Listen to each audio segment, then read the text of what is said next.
What is up, my fam bam? Ashley Elizabeth here with AHM Artistry, and today I'm doing this little holiday glam, well, kind of any time of the year, kind of maroonish type glittery eye cut crease thingamajig, and we are using the Huda Beauty New Nude palette, which I've been playing around with for the last few weeks, 3 weeks, almost a month, and I'm going to tell you some of my thoughts as we go through it, kind of like a get ready with me style, but talking about one specific product being this palette. Tell you the things I do like, the things I don't like, everything in between, and showing you right on my eyes, creating a look only using this palette. So if that sounds all good and dandy to you, you know what to do. Sit back, hang tight, and keep on watching.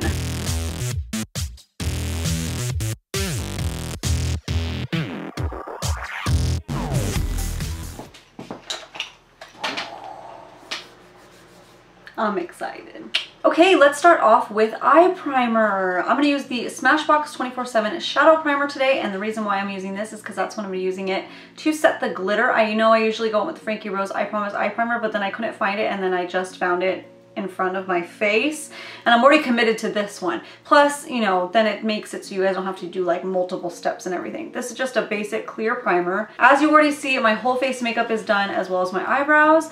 You might think I'm a little crazy to do glitter after my face, and don't worry, I am. But no, really, I did this in the car and everything went fine. There was a tiny bit of glitter fallout with these, but I just left them there until I was done, and then I swept them away and they were fine. They were dry, so it flaked away no problem, and I didn't have any leftovers. So I'm confident in my abilities today that it'll be okay. But not all glitters are created equal, and sometimes you have to do them first.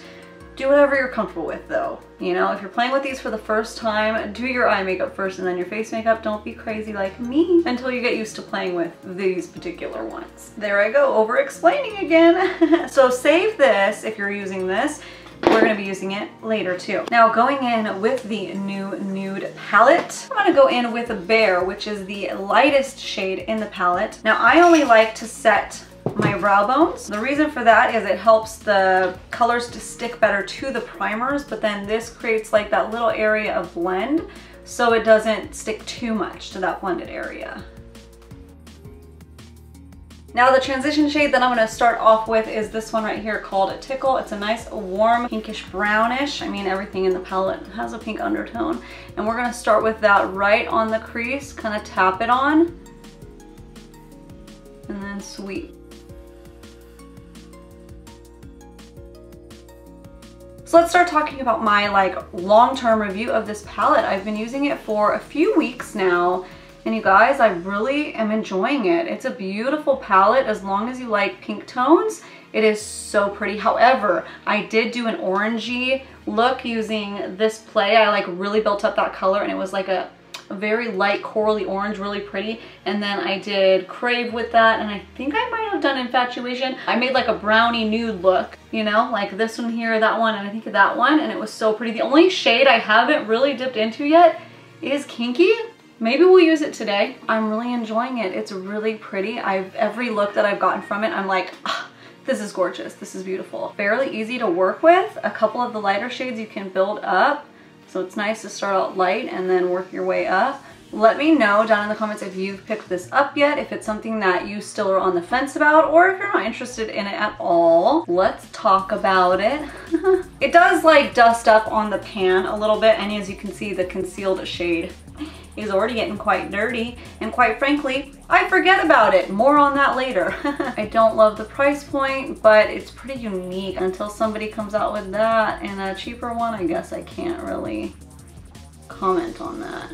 Okay, now my color is laid down. I'm gonna start blending it with my brush that's a little bit stiffer of a blending crease brush. It just moves around the product a little bit better. If you feel like you need to add a little more, feel free to add a little bit more color on there. I press it in and then I sweep. Okay, now as I'm blending out, I'm kind of sweeping to the outer corner just to give that kind of blown out, winged kind of look. So just taking the edge of the brush and then sweeping in.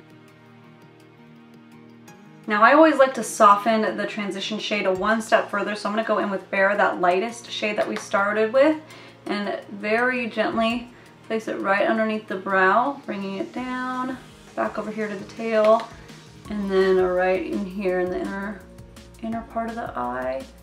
And it kind of gives that extra pop too, in case it was lost before. And then I take that same brush and I just make sure that that's nice and blended. Now I'd like to start deepening up the crease. So I'm gonna take Love Bite, which is the darkest shade in the palette. Yeah, kind of a purpley maroon, really pretty. And I'm gonna take this flat blending brush, like that. And I'm gonna place it again on the crease and then start blending. Window washer. And just keep adding to deepen, or don't add as much if you don't want it as dark. It's your eyes, so decorate them however you want. Now I'm going to take a little pencil brush and dip it into the same shade Love Bite, and I'm going to deepen up the edges right here. And then since we've already done our base makeup, we're going to go in and start the lower lash line. So repeating the same shades, Tickle and Love Bite right on the lower lash line. And don't do that.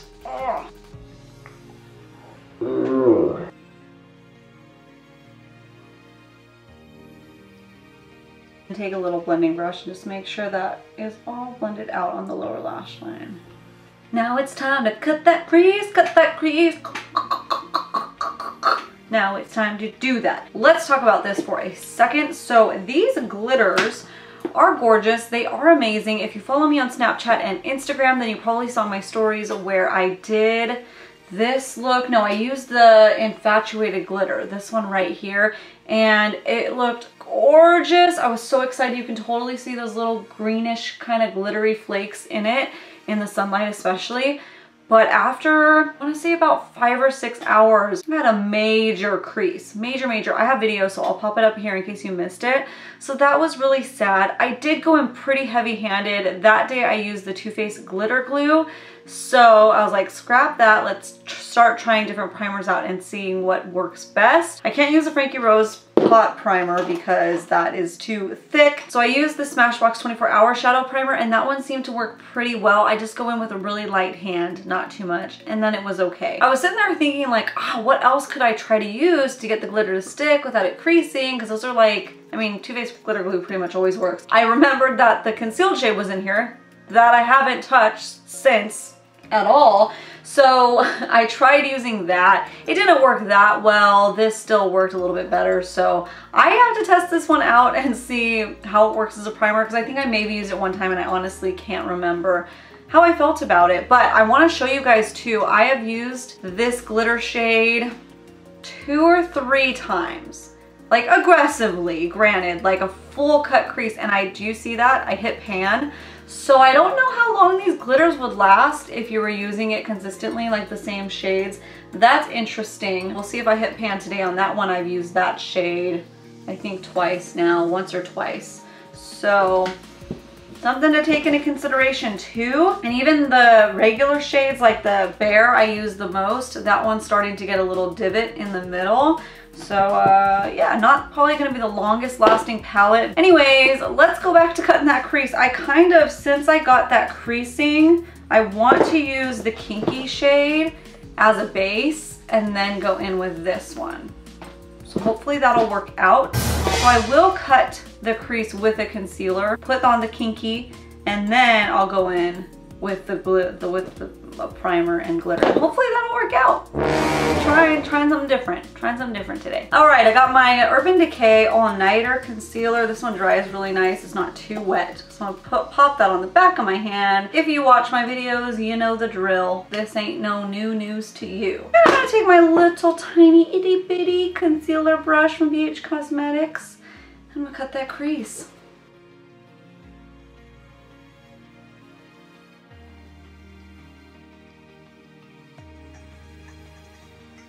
Next, I'm gonna go in with Kinky. Let's put it right on top of that cut crease. Haven't played with this one yet. I don't know how. I think I totally forgot about it. Out of sight, out of mind, although it's just in front of my face, so that doesn't work.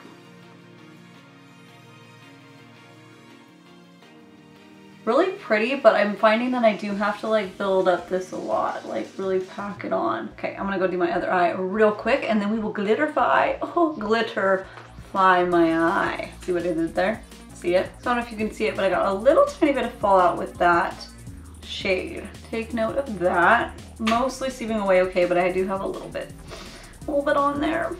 Well, that was a curveball that I threw at myself. I didn't know I was gonna play with that one, but whatever. Let's go in with the Smashbox 24/7 primer. Use whatever glitter glue you think works best for you. Like I mentioned, this is kind of seeming to work the best. Haven't tested it out like a lot though, just once, and it was the best result that I had of all the things. But minor creasing. It does like you can pat it a little bit and it'll kind of blend a little bit. If you happen to have your eyeshadow palette on, it does take the shadow back on good. Like the glitter you can easily repress back on, but I mean, that's only if you're carrying this around. If you're out, I guess if you're home, and I don't know.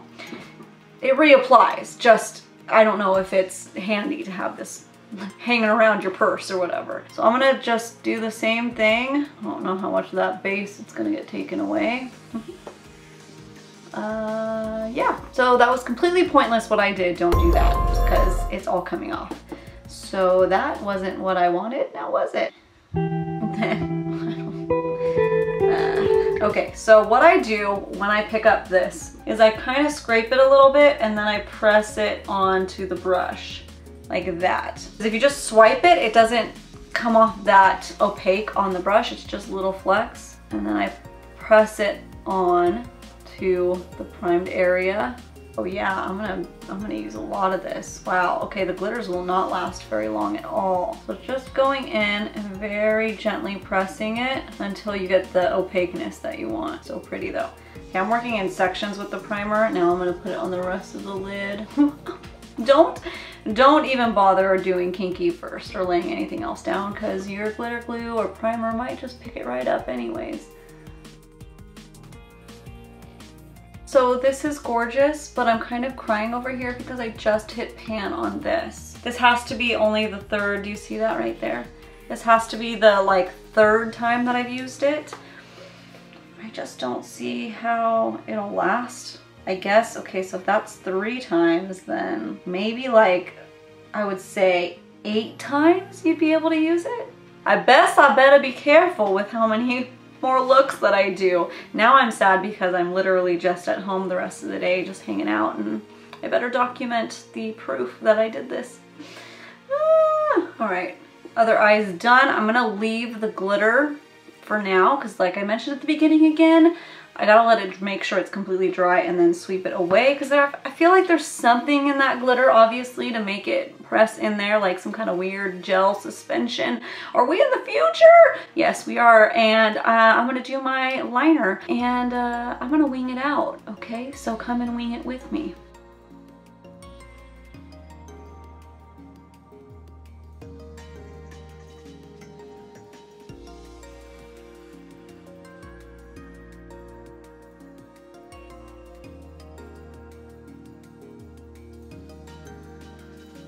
So the liquid liner I was using was the Urban Decay Perversion, which I still to this day am on the fence about. I can't commit to whether I like it or not, but I usually do my liner before my glitter, but I kind of forgot. So what I do when I have to put liner over glitter is I use a gel liner like this one. This is the Tarte Amazonian Clay.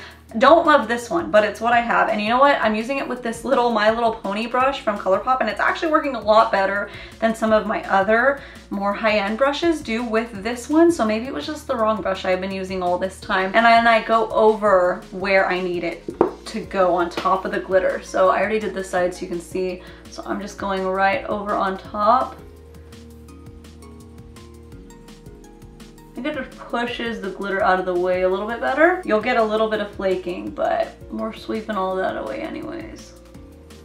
So in case you ever run into that problem where you're like trying to put liquid liner on top of glitter, it doesn't work out so well. So get yourself a gel liner to do this with, and it works out much better. Actually, little tip of the day, And then I wipe it off in between dips as well. Take off some of that glitter that might have chunked up onto the brush. Or do it beforehand and go around your liner, like would be much easier. That's what I normally do, but I don't have my brain on today. No brain here. Nobody's home. Now for regular liner, I'm taking the Urban Decay Perversion. Now I do like this one now. I don't know what happened with that other one I was using, but this one's good. And I just drag it right onto the upper waterline. All right, time to sweep away. Wish me luck. This worked well the last time I did it. Mostly. And if you're wondering if my lips changed color, yes it did. I was trying to pick out a lip that would go with this when I went to grab my other liner. So we'll touch base on that in a sec. It's mostly gone. There's a little bit of glitter there. So if it does bother you, it's easier just to do your eyes first. But let's move on to lashes. So I'm gonna put on some mascara really quickly. The Exhibitionist mascara, and I have some new lashes. I'm gonna try some on and see which one looks good on my eyes and with this look, and we are gonna pop them right on. So I picked the House of Lashes Allura lashes. Those seem to be dramatic but fluffy, really holiday-y, really, really pretty. And yes, I finally did a House of Lashes order. I think I've been talking for months about doing one and I never got around to it, and they're having a sale for Black Friday. I was like, girl, it's time. I have tried lots of different lashes in the meantime, and now nothing else compares to my House of Lashes. I just love them. Oh, they're amazing. I don't know what it is. I don't know what it is, but I love them. I didn't really enjoy the Huda Beauty lashes. Just FYI, a little update. They looked pretty. They just don't apply well. I don't like that. So I'm gonna trim these bad boys down. I'm gonna apply them, and then we're gonna do some inner corner highlight and some lippy. I'll be right back. Inner corner highlight time. Oh, by the way, loving these lashes. Really pretty. I'm gonna go in with Craving, which is this one. Gives that little pazinga. Yeah, wake it right up. I'll take a graze a little bit up there too, because why not? Real pretty, really pretty. Now time for some lippies. I think you can obviously do like a nude lip with this. Obviously, I want a little more depth and dimension to it, just to spice things up a bit. This is the Bare Minerals Gen Nude Matte's most underrated matte liquid lipstick on the market because it's not super dry. It's really creamy. It's really nice. I like it. It's good. This is in the shade Swank. And I'm gonna put that all over, and then right in the center, I'm gonna pop on this baby XYZ, just to add that little plumpy dimension, you know.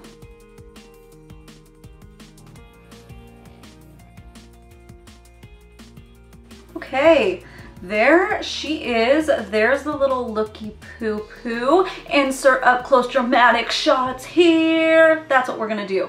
Yeah, so there is that. I'm really liking how this look turned out. I think it's really pretty, really festive, really fun. Festive, yet it works for honestly any time of the year. It's like a glitter maroon eye look, which I'm all about. All right, my love bugs, thank you so much for tuning in today and watching this little episode. I hope that was informative. If you do have any other questions regarding this palette, definitely leave them down in the comments below. I will do my best to answer that. I think I covered everything that I thought of, but I definitely might have missed some things, in which case I'll put my thoughts down in the comments below, but I'm sure I'll be having another tutorial using this palette because there is like a nice, pretty corally nude look that you can create with this palette. It doesn't seem like one you could do, but it's possible. I've done it and it's really, really pretty. So thank you all so much for watching. If you are new to this channel, go down and hit that little red subscribe button before you fall down the rabbit hole, which is YouTube, and click on another video. Click.